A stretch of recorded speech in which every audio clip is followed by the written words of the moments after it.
podcast family. Welcome to Motherhood in Black and White. I'm Kaanji. I'm Tara. This week, we are going to be sharing our experiences on how we manage middlescence. What is middlescence, Tara? I just learned this word this week.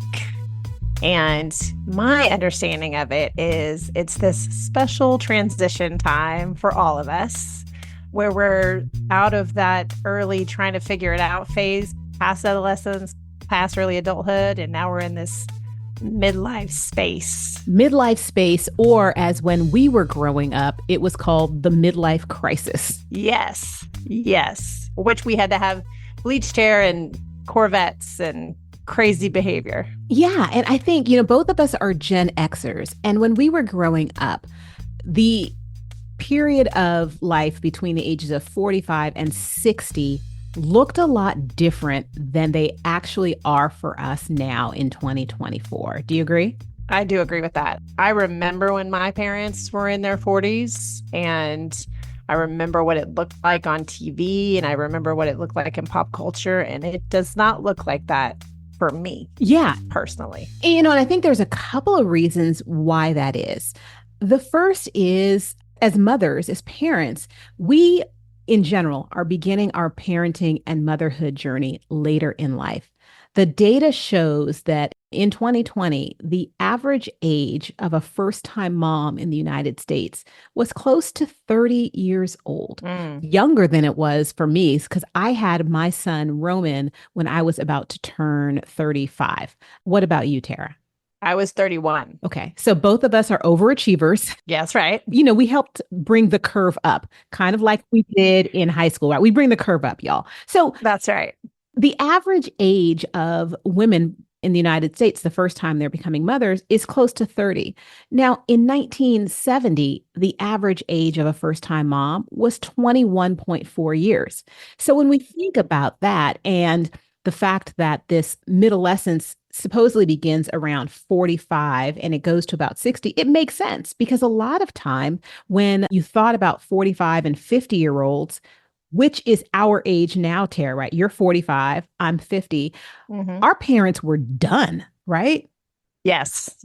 My mom and dad were 19 and 20 when I was born. So when they were 45 and 50, I was grown. I was gone. Yeah. My brother too. He's 4 years younger than me and he was gone too. He was grown too. Same. I don't think I knew that, but yes, my mother was 19 when she had me and my dad was 20. Look at us. Just how funny. I did not know that either. Neither. Twinning. We're just one more thing that we have in common. Exactly. And for those of us who are in stages in our motherhood journey or our parenting journey, and we are also in this middle age of life, there are some issues that I think are arising that weren't around 10 or 15 years ago. And I say that, and what I mean is when we think about this period of life, middlescence, it's kind of like adolescence part 2, right? It's like adolescence, the sequel. That's right. There are a lot of life changes. There are a lot of hormonal changes, and we're navigating them differently.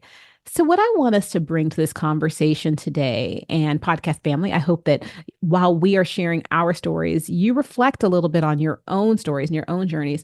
But I want to talk a little bit about kind of our adolescence, what we were like as adolescents, since both of us are currently raising adolescents, what it looks like for them, and how we are managing this stage in life, which the term has been coined, middlescence. How does that sound, Tara? That sounds amazing. Let's do it. All right, let's do it. So I can't wait to learn about Tara the adolescent. Thinking back and reflecting back on your adolescent period, I would love to hear kind of how you now would describe yourself 30 years ago. First, before I answer this question, let me explain that it's so on time. And I may have come up with this topic on purpose because I'm doing some recovery and therapy work around my teenage years. And so when you mentioned you were going to ask me this, I'm like, oh, I just did this work in my notebook. So I know these answers. So I would say, like, if I just boiled it down to a few words, I was very independent as an adolescent. I worked as soon as I possibly could. I had my friends. I was out. I had my own life. I don't even know if my parents knew where I was most of the time as an adolescent. I was very independent. And I was also really hungry. I wanted a big, full life, as an adolescent. And I think at the time I equated it with was like, I want to get out of this house and get on with my life kind of thing. But I was really hungry. But the third thing I would say is that I was really afraid. I was really afraid as an adolescent. Like I was just really afraid to say yes and skin my knees or make mistakes or be embarrassed or be ridiculed. Like it was a pervading theme as an adolescent for me. So, I mean, those are just kind of the things I was thinking of when we were kind of going through what we were going to talk about.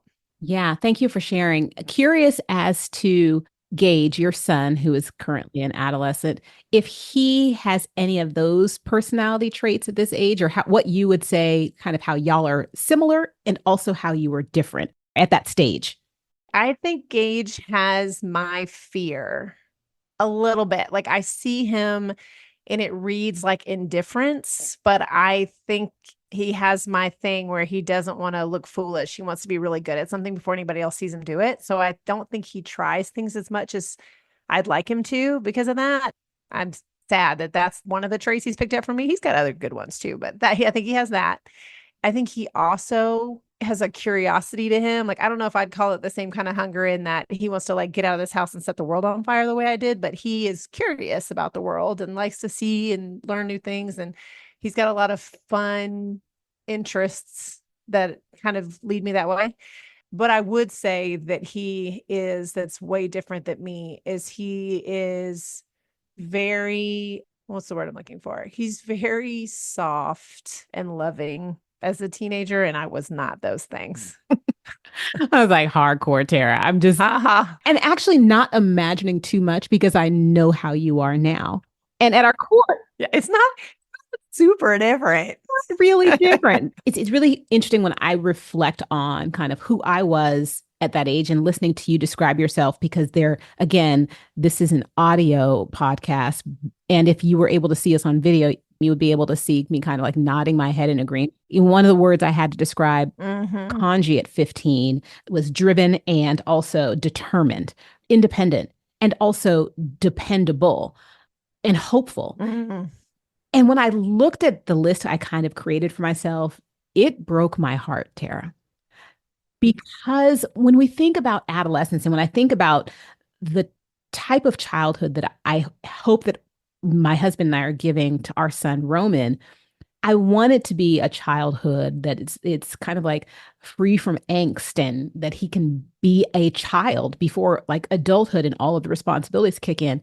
And that wasn't me at that age, right?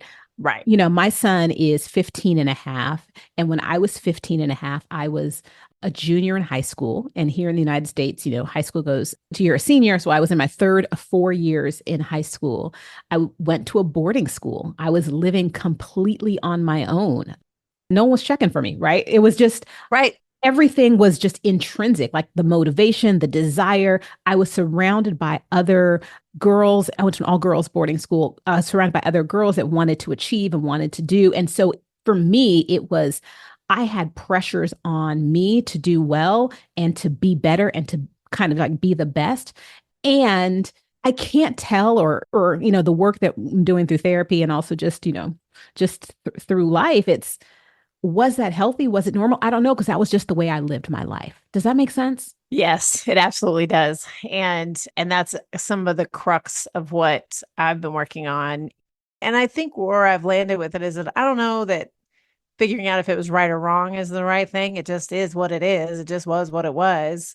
But I get it. I think at the bottom of it, what you and I have in common is that there was nobody there with guardrails. There was nobody there cheering us on. There was nobody, but, and we figured it out. And I do think that a large part of my success, and I think you would feel the same way, is because I had to do it myself.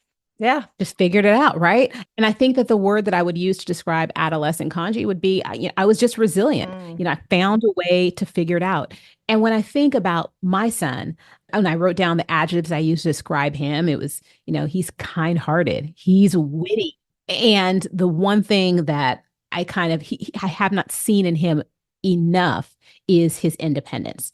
To your point, what you just said, that's where I think this phase of our lives kind of there's this shift that's occurring because I have seen the growth in his independence so much in the last year to 18 months than I did in the first 13 years, right? Because the guardrails are coming down.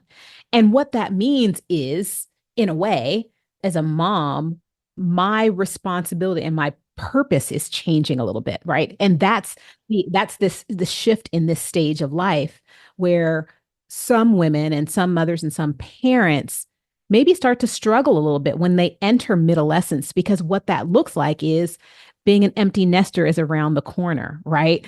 We're in this stage where our children are growing up, and if not grown, there then is this blank slate. It's like, what does this next season of our life look like? I agree with you. And I think for me, some of the conflict I have is, and I know we're going to talk about this a little bit too, is like I'm entering this new phase of my life and it feels very freeing and very open and so exciting and hopeful. And I am recognizing that I've got a handful of years left with my kid in my house. And while I'm excited about that for him and me, I also feel this tug of like, okay, wanting to let go and also not wanting to let go, like having some guilt about it too, knowing that this is what's supposed to happen and, finding the excitement in that, but also knowing that like this is the end, it's the end and the beginning of something, which makes it so.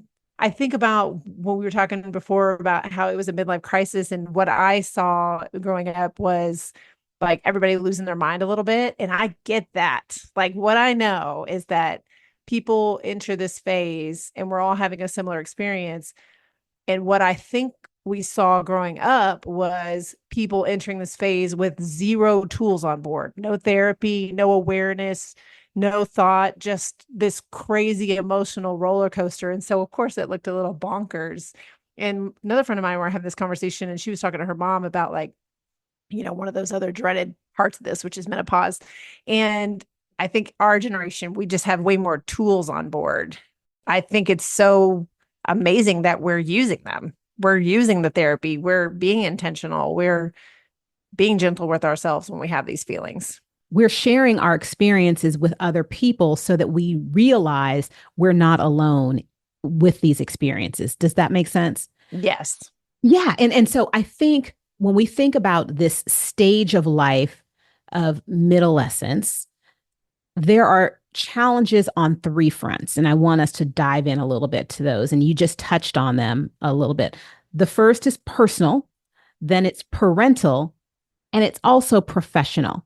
So turning our attention to the personal, you did bring it up, so we're going to go there. The first thing that personal, like the hormonal changes we went through in adolescence. And again, I have a 15-year-old son now, so am dealing with his hormonal changes. And also, like, I'm washing the sheets 3 or 4 times a week. But for me, my hormonal changes, it's menopause. I started going through menopause. I had a hysterectomy 3 years ago. Yeah, to deal with some issues I was having with some tumors and fibroids. And so I had a hysterectomy and was kind of thrown into menopause.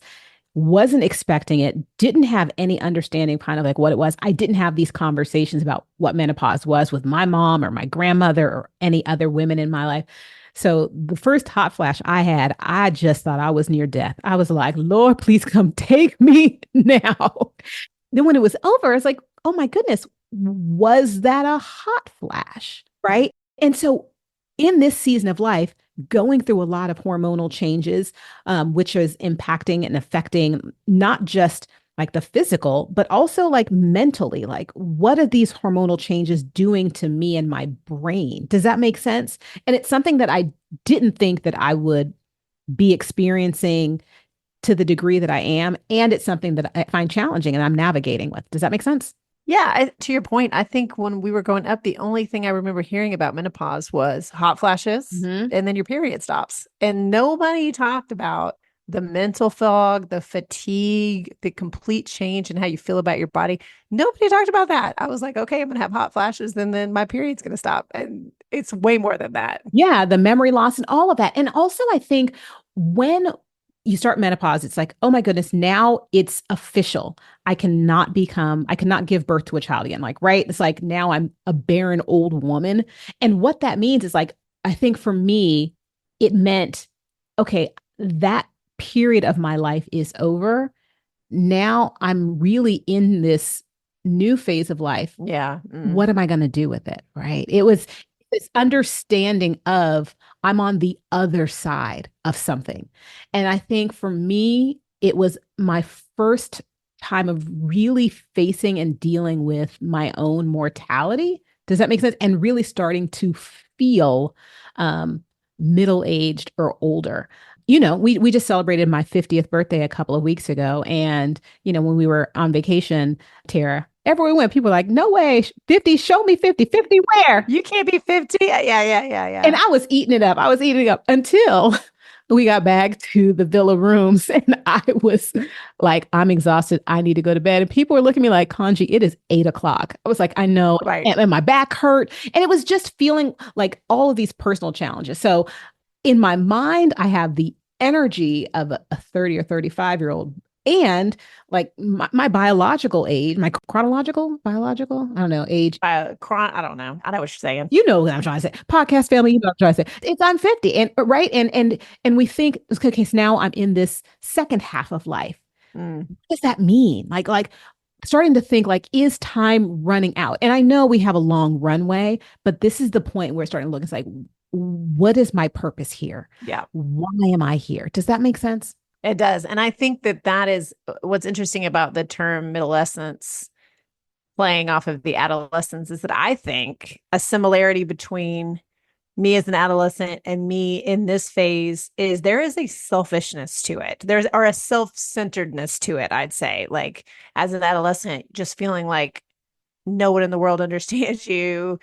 There's no outside perspective. And I feel like, or like, what is my purpose? What am I doing? Just me, like, what am I, I think it's the same in middle age. And I feel that, like, I'm like, this feels like when I was a teenager, I feel very self-centered and not wrong, just introspective. Right. Yeah. And I think it's a lot of us in this phase of life are trying to figure it out again. I think it's like, okay, now where do we go? And it's very similar with adolescence. And I wanted to talk a little bit about the professional side. It's very similar. When we were adolescents, it was like, what am I going to do after high school? Right? Like, what am I going to be? What am I going to be when I grow up? And that was the crux of it. And those are the conversations I'm having right now with Roman. It's like, okay, so what do you want to do? He's going into his second year of high school. So he has 3 more years. It's like, well, what do you want to do after high school, buddy? Like, what do you think is next? And then how are we going to equip you so that you'll be successful in the next stage? I look at myself now in my career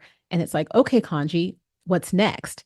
We as humans are living longer, which also means as adults, our professional journeys and our professional trajectories are a lot longer. Correct. 15 years ago, people were retiring at 55, getting Winnebagos and just hitting the open road.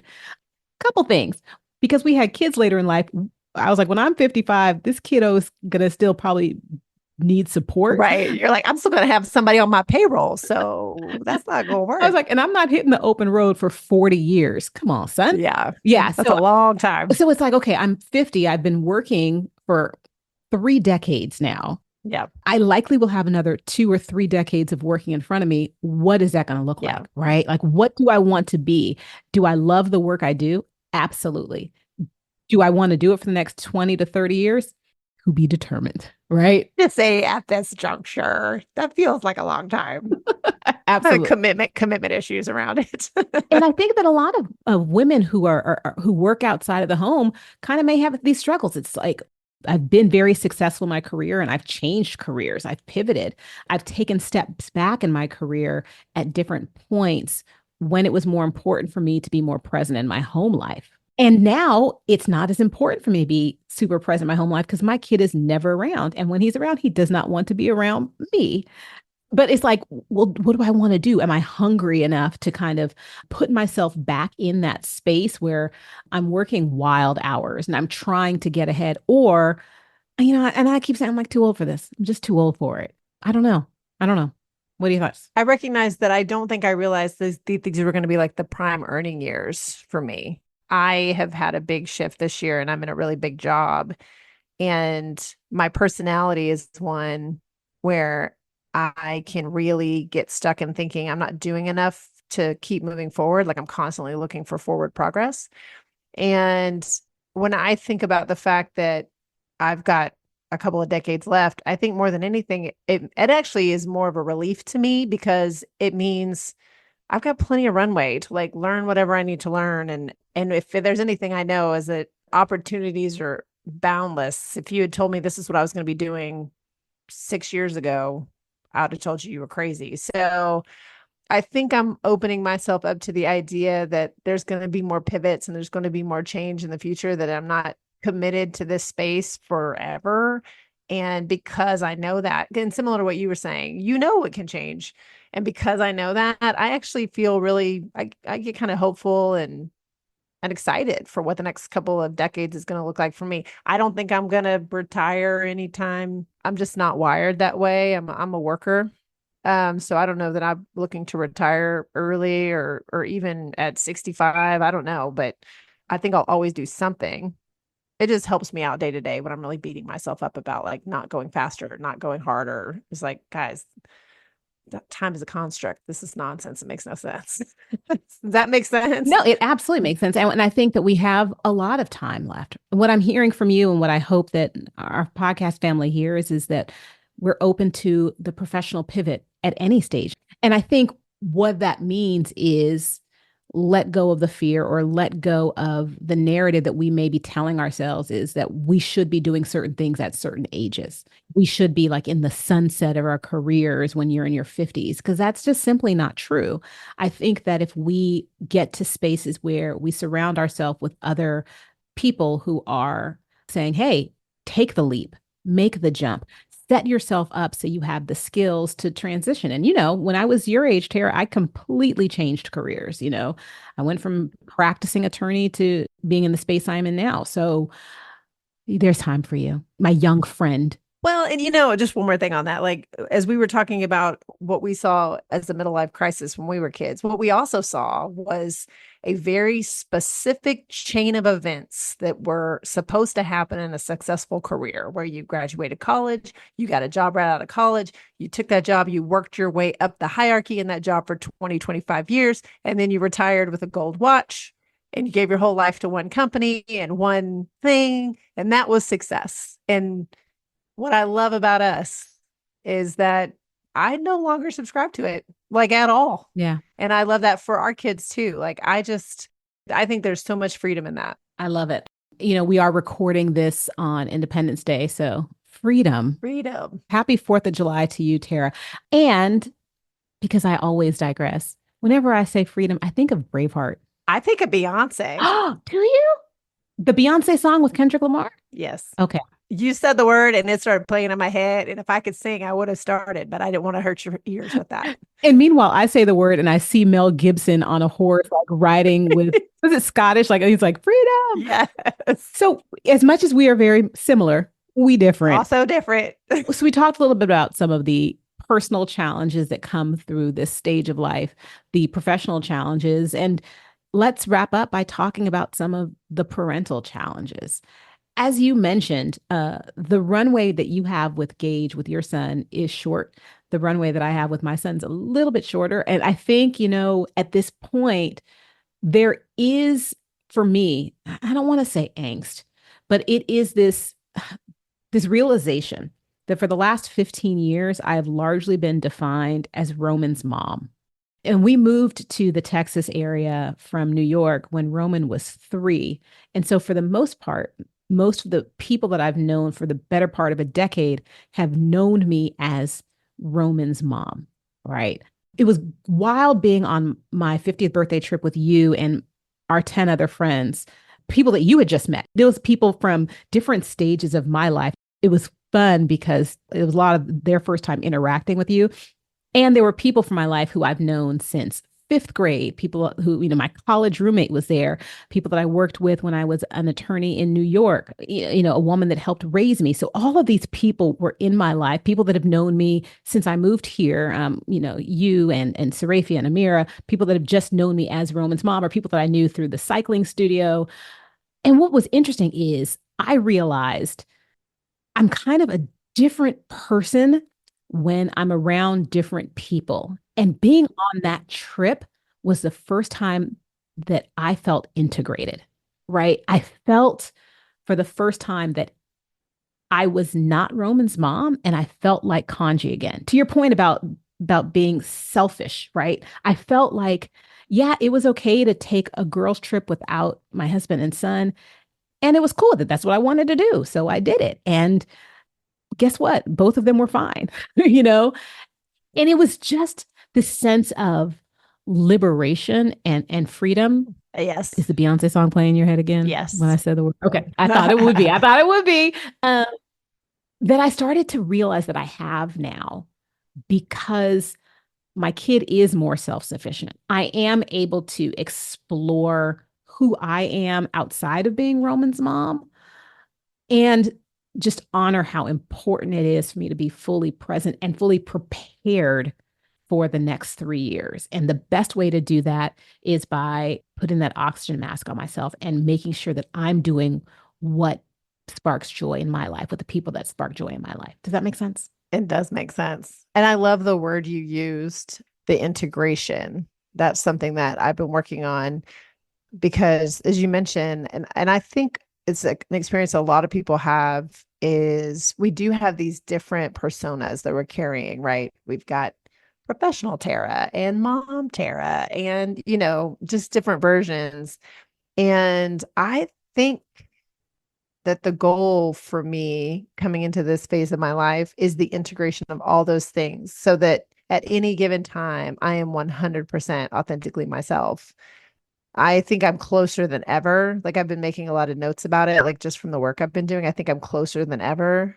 And, I think what's been difficult is that journey can cause friction, like, in my relationships and with those around me, because they've only seen one version and now they're seeing some new stuff. And I can get how that's a little off putting. And so, I think for me, that is going to be the work, right? It's like just not just the integration of all those things, but also finding new spaces in my relationships to be myself and to allow others to be themselves.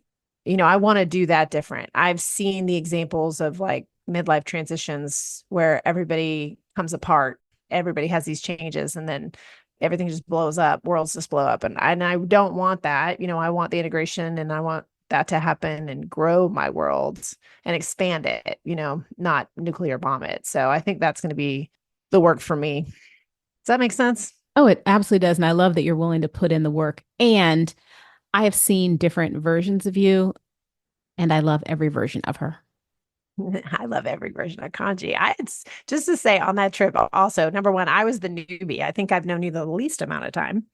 And I had not met anybody else on that trip. And everybody else on that trip had a circle. So you had like 2 or 3 people from each group. And I felt I was kind of like on my own a little bit, but I had so much fun. And it was just like, I love when my people meet my people. I just love it. It's so much fun. And I knew you were going to have good people. So Yeah. it was the best. I'm so glad that you enjoyed it and really felt good in yourself because it was awesome. It was because of the people in my life. And I will say that every person that met you fell in love with you. And all of my friends were like, why have we not been hanging out with her? And so, a couple of weeks after that trip, I went on a family vacation with a couple of the women that were there. And they're like, why didn't we invite Tara and her family on the trip? I said, because you didn't know her when we planned this 5 months ago. It's like, well, we should invite her. And so now it's like, I love it because there's just not drama. And with friends groups, sometimes there can be. It really just felt like love. That was a grown woman love Yeah. trip. It was It was a amazing. love fest. Yeah, And again, it it was was. great and it was fun. And it shall not be talked about in public ever again. No, that is all we have to Oh, we share have to on share. that. Before we wrap up, here's a question I want to ask for you and podcast family. We would love for you to share with us kind of the answer to this. And if you reach out to us on social media, as some of you all have done so far, and I would be remiss if I did not say thank you to those of you that have reached out to us in the last few weeks. A huge shout out to Disha, who reached out to us, sharing that she found our podcast during COVID. She's a mom to a 5-year-old son. And Tara, she gave us like a list of potential topics for the next like 400 episodes. I know. I was like, I hope she knows this is going to be our whole next year of content. We probably should compensate her in some way. We'll figure that out. We don't get compensated for this. What we'll do is we'll give her a nice shout out and hopefully that she knows our appreciation for continuing to rock with us and to listen and to provide her feedback on some of our episodes. It's been really wonderful and great to share space with her. And also to Tanya, who is a mother of triplets, who has reached out to us a few times. I think we need to have her on because I just can't understand the triplet experience and would love to have her story. And she can kind of share a little bit about what it's like raising 3 at a time. I need to hear that. And then if you haven't already, make sure you're following us at Black and White Momcast on Instagram because we love to hear from you. So reach out and tell us what you're up to, guys. Absolutely. And what we also would love to do, so Disha, Tanya, and all of our other listeners, DM us. I would love to hear from you as you answer this question. And Tara, I'm going to pop it to you right now. Share with us one thing about middlescent you, about 45-year-old Tara, that would most surprise adolescent you. You know the answer to this. But our podcast family doesn't. You're right. You're right. Yes. Essentially, I think adolescent Tara would be so surprised that I'm even here. I guess number one. I mean, I answer the question like that. I was just in the podcast family. You guys know some of my story, just in my early 20s, and just some of the destruction that I tried to go through, and I don't think adolescent Tara could have even ever imagined this life for herself. I think she would just be so shocked, A, that I'm here, and B, that we did it. We did it. I don't know. And I'll say one more thing. So I think I've told you this before, but when I was maybe pre-adolescent, maybe like tween years or like late 10 and 11, maybe, my dream and my fantasy in my mind was Diane Keaton and Baby Boom before she gets the baby, when she's like high powered, high heels, podcast family. If you haven't seen it, go watch it. High powered, high heels, New York apartment, independent, don't need nobody, don't need nothing, just running stuff, executive. And the fact that I got a little bit of that, and I also get to have soft spaces and friends and a relationship and my son. So I get to have all of it. Never could have dreamed it. Never could have dreamed it. My wildest dreams. They came true. They came true. You made it happen, Mama. I love it. I'm so happy. Yeah. What about you? The smart aleck in me would say that I could still do the splits. So podcast family, I started taking adult dance class, ballet lessons a few months ago. And it's kind of still shocks people that I can do the splits at 50 years old. It's like my party trick. I've seen it. It's impressive. It's impressive. I've seen them. I was blown away. I was like, "Whoa, yeah, I ain't got that." It took me a while to get up after I did it. But no, I think for me, what would surprise 15-year-old Kaanji, I think it's that I'm happy. That I'm happy. Like, it wasn't something that was even a thought or a goal or any part of my vision growing up. And it's something I prioritize now. And when I think about, the adjective I would use to describe my son, Roman, I think I shared that he's kind-hearted and very witty, and he's happy. And that's kind of just makes me smile when I think about that. So yeah, that's it. I love that. I think you and I both agree that there wasn't a lot of joy in our adolescent years, and the fact that we're getting to have this much joy in our middlescent years is pretty incredible. It absolutely is. And the fact that we're able to go to all these concerts. I mean, hello, making our own joy, okay? Making our own joy. And, we saw Justin Timberlake. Yes, we did. Re-incarcerated Justin Timberlake. Before the arrest. We saw him before the arrest. Yes.